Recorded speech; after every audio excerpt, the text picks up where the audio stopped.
Honestly, this flower took more than a couple hours to complete, but the stitch itself is an easy chain stitch. I like chain stitch because it's very simple and doesn't require a lot of skills to make it look neat. Also, there isn't a bunch of loose thread hanging on the back, so there is little chance of thread getting caught and getting messed up from the inside of the skirt. This burst pattern is also in chain stitch. And this heart is outlined with chain stitch and filled with sort of long and short stitch, but I wanted to make it look like it was handmade by Mirabel, the character, so I made stitches more at random. The back of the skirt needs more work, but I like the idea of adding more decorations over time and skirt being a work in progress. In this video, I'm going to show you how I embroidered this simple heart in chain stitch and some other decoration ideas that does not require any sewing. If you want to make the tiered skirt from scratch, please check out this video on my channel. For embroidery, you want a needle with a big hole, which is called an eye of the needle, so you can use embroidery floss, which is usually thicker than regular hand sewing thread.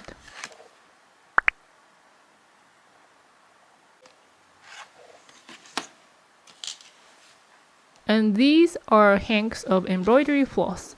I used a lot of ombre colored ones. These are a lot of fun. I also use single colored ones. These are more commonly available. You take the bit that is peeking out and pull straight like this to get the thread you need. You want to keep those paper wrappers as long as possible so the hank doesn't get messy. Ombre floss change its color like this so you get a colorful result without switching the colors manually. I usually cut the floss at about 20 to 24 inches.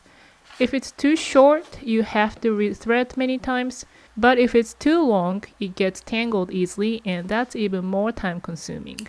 So if this is your first time doing embroidery, I'd keep the thread fairly short.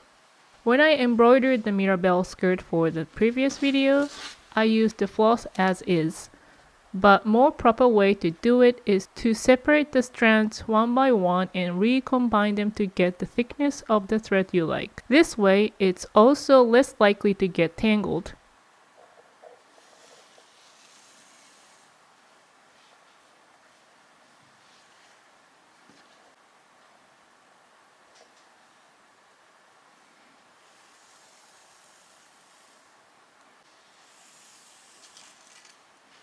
I guess this is a bit trickier with ombre floss to line up to match the pattern exactly. Again, I didn't do it to make my daughter's Mirabel skirt, but it's an useful technique to remember when you want to make smaller, more delicate designs. Wet the tip of your strands a little to thread the needle easier. I have 3 strands here, that is half of what floss is made up with originally.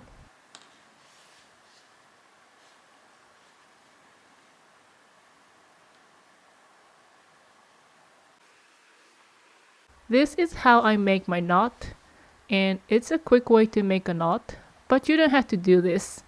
You just need to make a knot close to one end.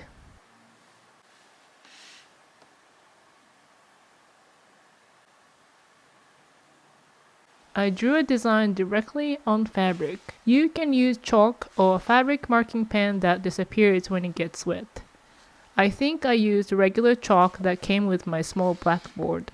One-stroke designs are easier to embroider if you are starting out. This is an embroidery hoop. It's not necessary, but it makes your life easier. You loosen the outer hoop and separate the 2 hoops, and then place the smaller hoop under your design.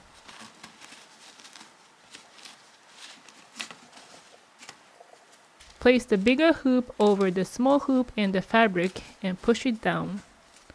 Then tighten the screw to keep the fabric taut within the hoop.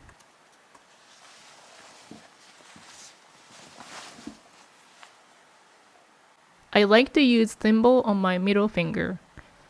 You use thimble to push the back of your needle. This also makes your life easier if you want to do a lot of hand sewing, so I highly recommend getting one. Insert needle from the back of the fabric so the knot you made on the floss stays on the back of the fabric. Try poking several times to place the needle at exactly where you want to start your embroidery.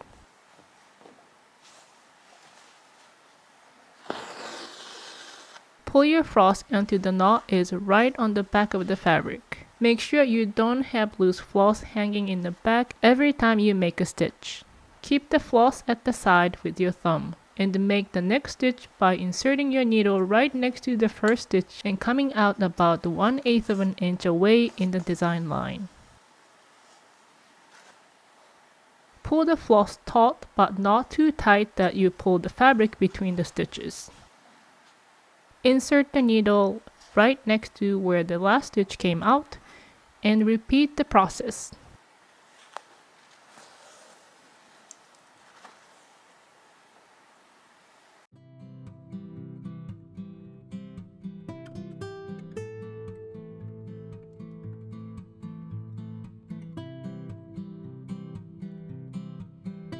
You can make a turn like this.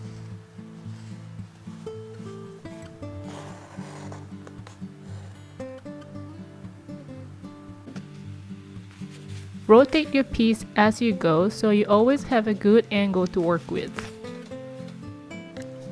When you come to the end of the design, make a stitch on the outside but very close to the last loop.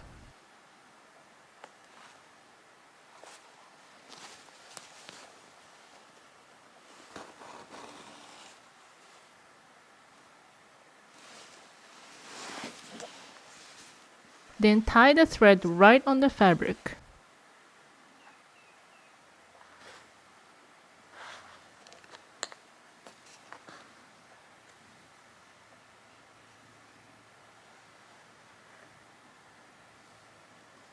This usually works, but I messed it up there.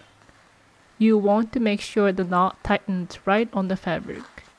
But sometimes this happens. It's kind of hard to reverse, so make the best effort to tie the second knot closer to the fabric. This is another way you can make the end knot.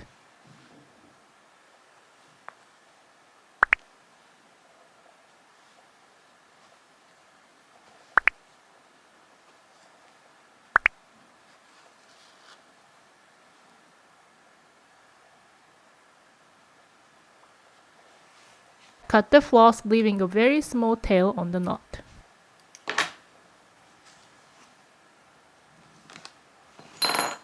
When I made the sharp turn, I didn't pull the thread tight enough there, so loose threads were left. Ideally, you don't have any of these when you're done, but it happens sometimes.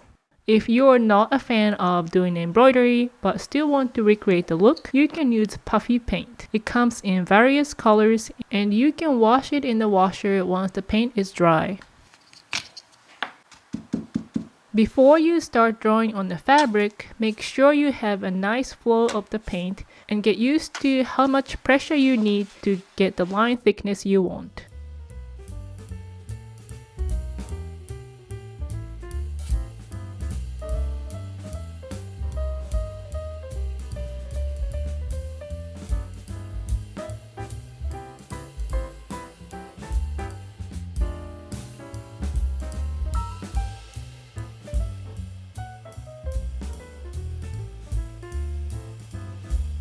Once it's dry, it loses a little bit of dimension, so you can layer the second pass to make it more dimensional if you want. Another thing you can use without sewing is iron-on patches. I got most of my patches second-hand, and most of them didn't have original packaging. But you can tell they're iron-on because the backside is shiny like this. You just need to place them on the fabric and add a lot of heat and pressure with your iron. It's better to use ironing cloth over your patches so you don't burn the patches in the process. I hope this video gave you some ideas and inspiration of how you can decorate your skirt. And I hope you will soon be twirling around in your own Mirabel inspired skirt.